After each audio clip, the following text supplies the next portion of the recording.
Hey, how's it going, guys? It's Technical Tim here, and I want to thank everyone so much who's been liking all my videos and subscribing to the channel, and I'd really appreciate it if you gave this video a thumbs up. And sorry, I don't have my equipment today. I'm not at home. Had last week or two, I've had a little family issues at home, a little family tragedies. I've kind of everything's better now, but I've been going back and forth between home. Um, in my hometown just because I've been having to deal with that. So that's the reason there hasn't been as many videos. I know I promised a an Askren and Masvidal special, but this kind of came up, and sorry, family issues just came up. So that they're pretty much all solved now, though. So what the videos should be pumping out throughout the next coming weeks. So sorry about that, guys. But because I missed this, I'm gonna just do a quick little recording and just a little preview and kind of a final thoughts video right now of UFC 239 and kind of where I'm landing at with all my picks. Overall, this isn't the best card, but for betting, but there are a few spots that I kind of like and what I've kind of decided on. So let's just kind of go through it. The fights that I don't have action on, I'm not going to say too much on, and then the fights that I do have action on, I'll just get. I'm not going to go too technical, but I'll just give general baseline reasons as to why I'm playing or not playing. Avila Khanzad.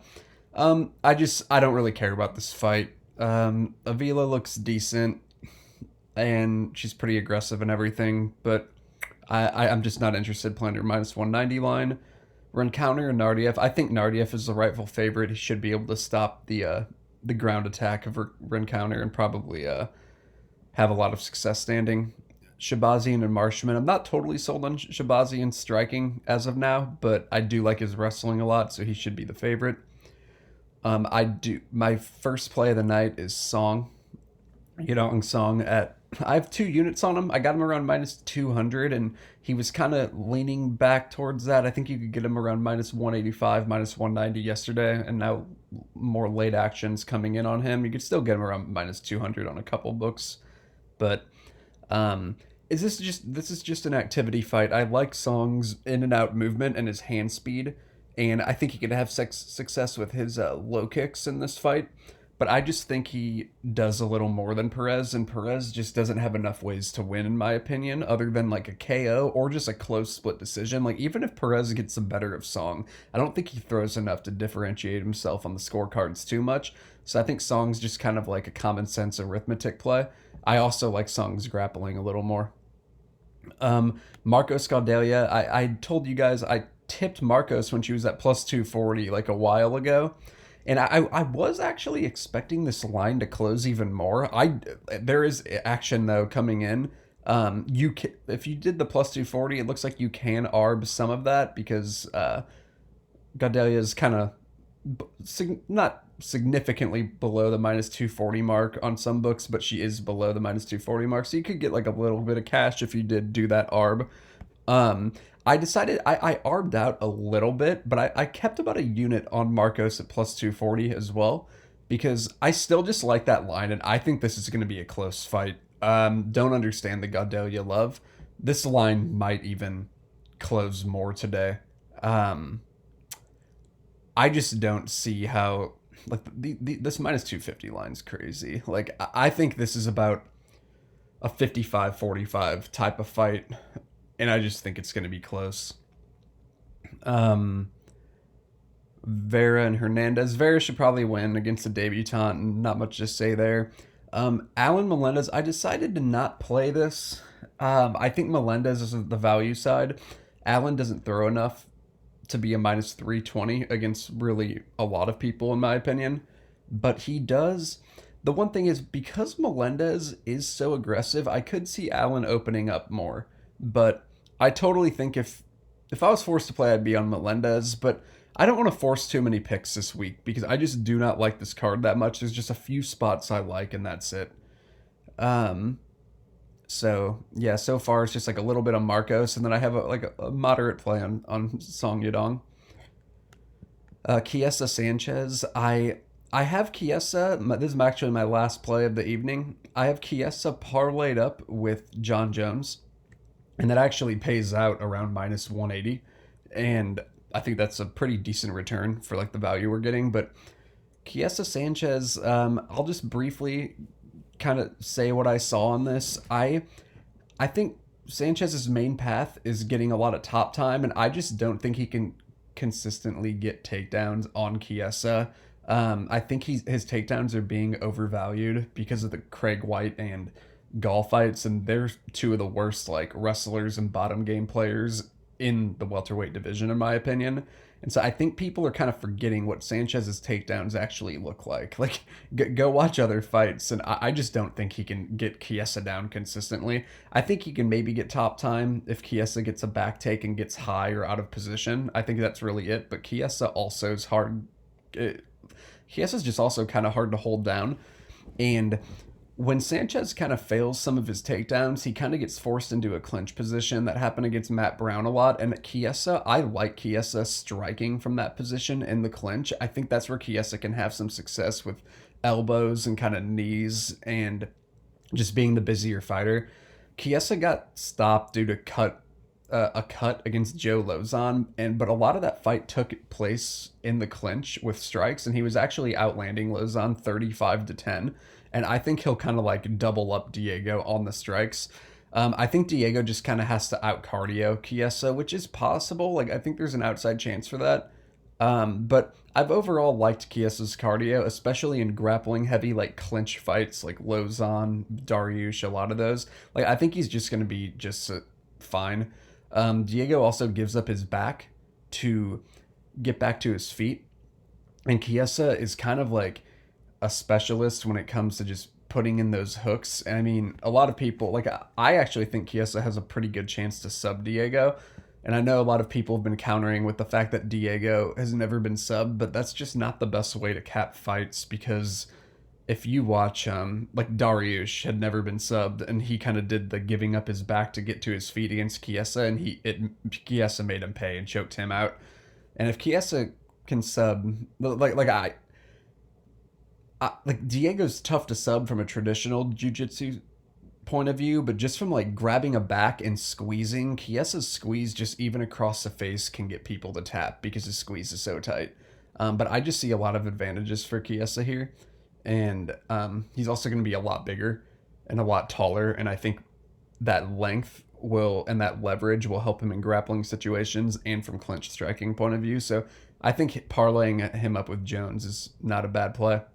Rockhold and Blachowicz, I think Rockhold's going to win, but I just don't want to play him at this line. That's pretty much all I have to say about that. Askren Masvidal, dude, I went back and forth on this fight so much. There were times where I was thinking about playing Askren. There were times, well, not his money line, but his decision line. And there were times where I was really thinking about playing Masvidal too. I think the best play in this fight is probably Askren decision or Masvidal's money line. But I just saw a lot on tape to where I think they're both going to have success. Like, I think Masvidal will stop takedowns at times and land some big shots. And I do think Askren will get some occasional takedowns and top time as well. And I just think, I don't know, like, I'm just really familiar with Askren's game overall. Like, I know it really well. And I just don't understand the confidence really. Like, people just seem so sure for either side. And I'm just not that. I'm kind of in between. And I'm just going to stay away. I really don't want part of this fight. I think it's just going to be kind of tough to tell. And I do think, even if Askren wins, I do think Masvidal will have some success early, and that could be a live betting situation as well. So I just kind of want to like sit back and see if any live betting opportunities comes my way. Some of the things that concerns me with Masvidal in this matchup is he has a tendency to go for darce and other front headlock chokes like guillotines and things like that when someone shoots in on his hips, and that can just be an invitation to his hips by going for a guillotine or something, and Askren could get like an unearned takedown. I don't like that for Masvidal. But also with Askren, he's not a hook player, and I feel like people who've consistently held Masvidal down are people who play hooks, and Askren doesn't really do that. He kind of does spiral rides, a lot of like crossbody wrist rides and things like that. So I don't know if he'll just be able to easily hold Masvidal down either. So like I just see a lot of weaknesses and strengths for both sides. That makes me think this is going to be a little back and forth, to be honest. Um, yeah, so that's really all I have to say. And I just don't feel like playing this fight. I really like this card down here. And if you've noticed, like almost all these fights are um, grappling important factor type of fights. And I think we're going to make some cash on this card. So I don't want to play too much on this card and then, you know, not just like start the month with a loss by forcing picks that I'm really not that confident in. And then yeah, I just want to like make sure I don't lose a lot here and then come down here and I think I'm going to be profitable on this card. I'm pretty, I'm pretty confident in that. You can't be confident for an individual card, but you can think your chances are higher than in other cards, and I think our chances are high to profit in that one. But yes, I'm staying away from that. Holm Nunez, I'm staying away. I think Nunez will just land the harder shots and land a lot of calf kicks. But I do think Holm's fundamentally sound enough to kind of make this a boring fight at times. So I could see it just kind of being weird, and I could see Holm getting some clinch time. But I think Nunez is going to win. But I don't. I have no interest in playing her minus 400 line. Jones and Santos. Right now, Jones is implied to win about 80, like 85% of the time. And that implies that Santos is going to win 15% of the time, and his only win condition is to win by KO. And I think it's less than that. I don't think if he fights John Jones 100 times, he knocks Jones dead 15 times. I just don't see it. I think, I mean, there's always a chance for like a DQ with any Jones fight. That's the only scary thing about this fight. But I just think like from a pure winning point of view, I just don't see Santos landing that KO shot all that often. I think Jones's reach advantage and his just like kicks will kind of keep him out of range, and he'll be landing a lot. I think he'll eventually finish Santos, and I have no problem. Just Jones is kind of just like he's just kind of like in a league of his own when it comes to winning fights consistently, because he really just can't lose rounds. You can't out grapple him and you can't out volume him. So you pretty much have to knock him dead. And I just don't think he's going to get knocked dead here. And so I don't mind parlaying him up with Chiesa for a minus 180 return. I think it's fine to do that. So I have that parlay.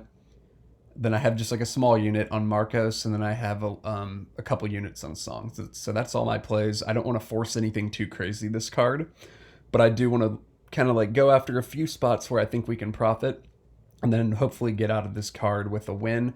And even if we lose, it wouldn't be a big loss because I don't have too much action, and I just want to kind of manage our bankroll to get down to this Durandamine and Lad card, and do some damage down here. So thanks for listening, guys. Good luck on the fights.